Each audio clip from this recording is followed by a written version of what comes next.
나에게 주시는 한 단어나 한 문장을 찾아보시기 바랍니다. 예수가 그리스도이심을 믿는 사람은 다 하나님에게서 태어났습니다. 낳아주신 분을 사랑하는 사람은 다 그분이 낳으신 이도 사랑합니다. 우리가 하나님을 사랑하고 또 그 계명을 지키면 이로써 우리가 하나님의 자녀를 사랑한다는 것을 압니다. 하나님을 사랑하는 것은 그 계명을 지키는 것입니다. 하나님의 계명은 무거운 짐이 아닙니다. 하나님에게서 태어난 사람은 다 세상을 이기기 때문입니다. 세상을 이긴 승리는 이것이니 곧 우리의 믿음입니다. 세상을 이기는 사람은 누구입니까? 예수가 하나님의 아들이심을 믿는 사람이 아니고 누구겠습니까? 그는 물과 피를 거쳐서 오신 분인데 곧 예수 그리스도이십니다. 그는 다만 물로서 오신 것이 아니라 물과 피로서 오셨습니다. 성령은 증언하시는 분입니다. 성령은 곧 진리입니다. 증언하시는 이가 셋인데 곧 성령과 물과 피입니다. 이 셋은 일치합니다. 우리가 사람의 증언도 받아들이거늘 하나님의 증언은 더욱더 큰 것이 아니겠습니까? 하나님의 증언은 이것이니 곧 하나님이 자기 아들에 관해서 증언하셨다는 것입니다. 하나님의 아들을 믿는 사람은 그 증언을 자기 속에 가지고 있습니다. 하나님을 믿지 않는 사람은 하나님을 거짓말쟁이로 만들었습니다. 하나님이 자기 아들에 관해서 증언하신 그 증언을 믿지 않았기 때문입니다. 그 증언은 이것이니 곧 하나님이 우리에게 영원한 생명을 주셨다는 것과 바로 이 생명은 그 아들 안에 있다는 것입니다.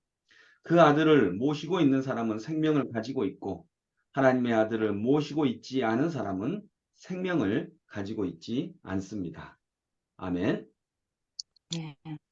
요한 1서는 하나님과의 사귐을 말하고 있고요. 하나님과의 사귐을 말하면서 하나님과의 사귐이 구체적으로 드러나는 것은 누구와의 사귐? 형제 사랑으로 해서 드러난다라고 하는 것을 얘기하고 있습니다. 근데 5장에서는 이제 첫 번째 1절부터 5절까지는요. 믿음을 얘기합니다. 이 모든 근원에 믿음이 있다는 것입니다. 근데 어떤 믿음이요? 세상을 이기는 예수 세상을 이기는 그리스도께서 몸으로 오신 예수 그리스도께서 하나님의 아들이라는 믿음. 이 믿음이 그 모든 하나님과의 사귐 그리고 그 사귐에 의한 형제 사랑 이것의 그 믿음이라는 것입니다. 이 믿음을 가진 사람은 세상을 이깁니다. 5절에 세상을 이기는 사람은 누구입니까? 예수가 하나님의 아들이심을 믿는 사람이 아니고 누구겠습니까? 그러니까 이런 예수님이 몸으로 오셨다. 어제 예수님이 몸으로 오신 그 성탄이잖아요. 그걸 믿는 사람은 세상을 이깁니다. 근데 이 아들이 예수로 몸으로 오신 예수께서 하나님의 아들이시다는 걸 누가 증언합니까? 물과 피와 피와 성령입니다. 성령. 물은 세례 받으신 거, 정결하게 태어나신 거, 이걸 얘기한 건데, 죄가 없으신 것을 말하는 건데, 이거에 대해서는 누구나 다 인정을 합니다. 그런데 문제는 이 요한 1서가 이단으로 지금 꼽고 있는 영지주의는 문제는 피입니다. 피. 예수님은 우리를 위해 피를 흘리셨습니다. 몸의 피를 다 흘리셨습니다. 몸으로 고난 받으셨습니다. 근데 이걸 영지주의자는 믿지 않는 거죠. 내 물과 피와 성령께서 이걸 증언하신다라고 하는 것입니다.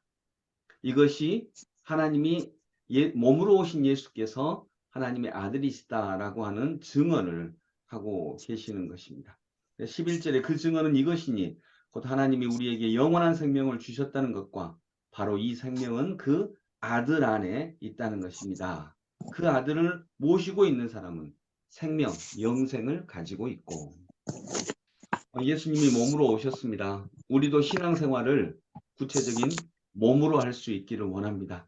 그것이 하나님께서 우리에게 오셔서 가르쳐 주신 내용인 것입니다. 그래서 5장 1절부터 5절까지는요. 믿음, 예수께서 하나님의 아들이시다는 믿음이 중요하고 그 다음에 6절부터 12절까지는 그 믿음을 증언하고 있는데 물과 피와 성령이다. 이렇게 말씀을 하고 있는 것입니다. 또 하나 살펴볼 것은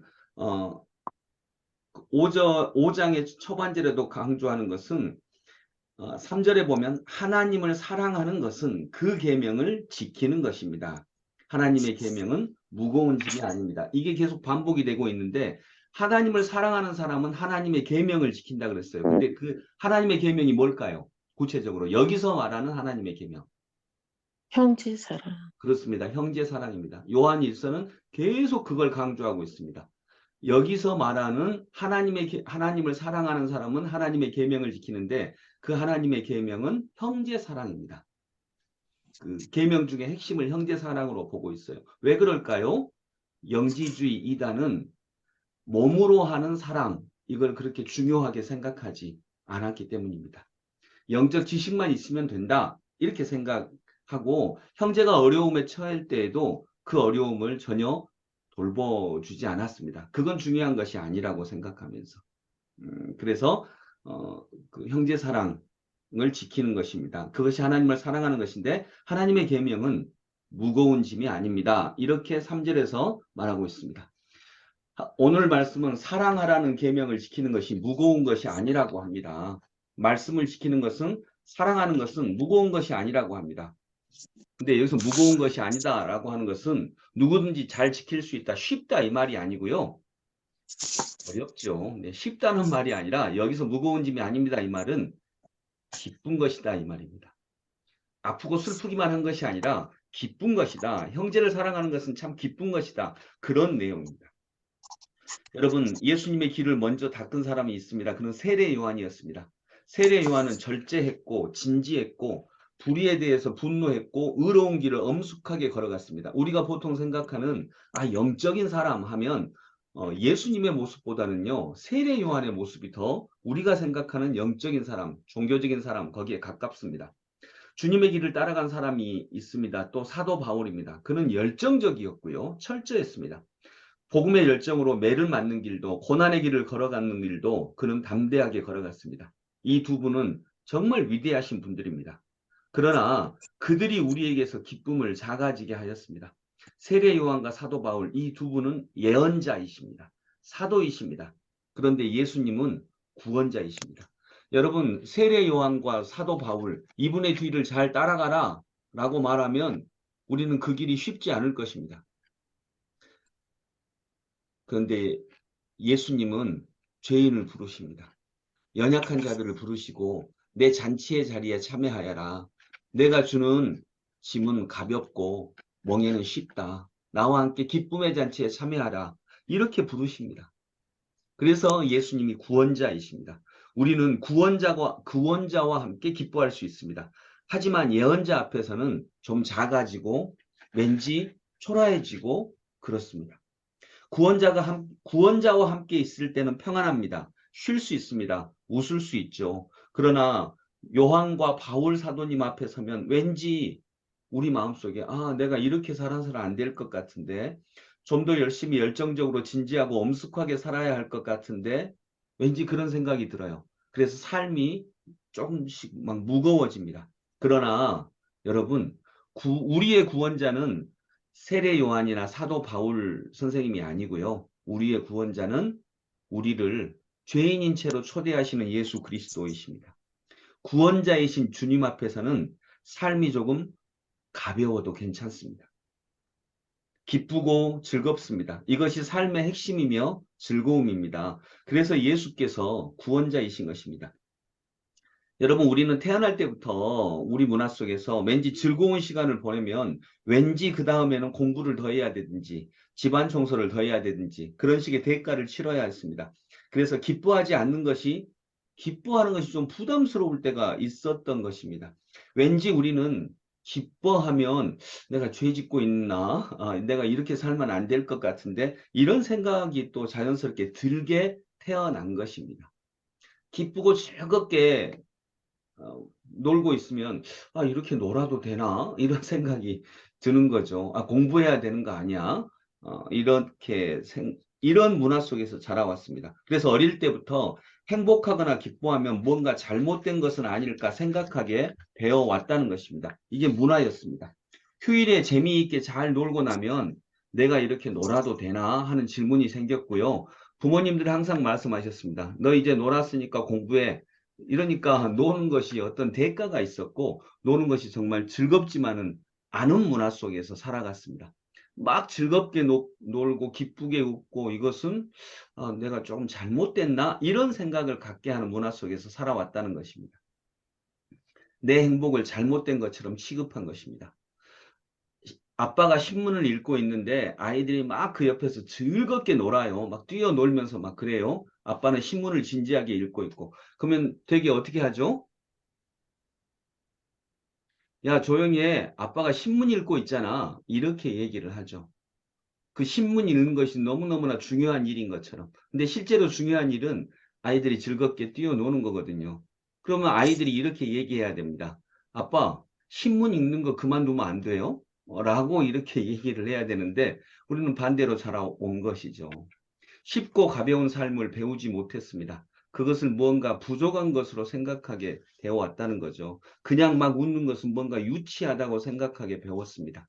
그런데 오늘 말씀을 통해서 계명을 지키는 것은 무거운 것이 아니라고 말씀하시면서 내 짐은 쉽고 내 멍에는 가볍다. 기뻐하는 것이 좋은 것이며 즐거워하는 것이 삶의 핵심입니다. 여러분. 근데 우리는 즐거움을 열심히 수고하고 애쓰고 그런 가운데 성공한 뒤에야 누릴 수 있는 어떤 선물처럼 대가처럼 생각을 했는데 예수님은 삶은 이미 그리스도의 사랑 속에 가득 있다라고 말씀하고 있습니다.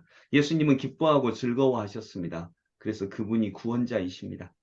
이런 분위기 속에는 우리는 기쁨과 즐거움을 우리의 문화 속에 배우지 못했습니다. 익히지 못했습니다. 근데 오늘 말씀입니다.